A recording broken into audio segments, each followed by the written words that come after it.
একটা ছোট্ট গ্রামে থাকতো তৃষা নামের একটি মেয়ে। তাদের ঘর ছিল খুব সাধারণ, মাটির দেয়াল, টিনের ছাউনি। সন্ধ্যা নামলেই ঘর অন্ধকার হয়ে যেত, কারণ তাদের বাড়িতে বিদ্যুৎ ছিল না।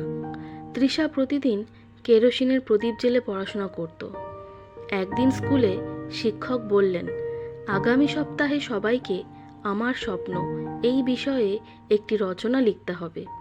তৃষা লিখল, আমার স্বপ্ন একদিন আমাদের ঘরেও আলো জ্বলবে, যেন মা আর অন্ধকারে রান্না না করেন।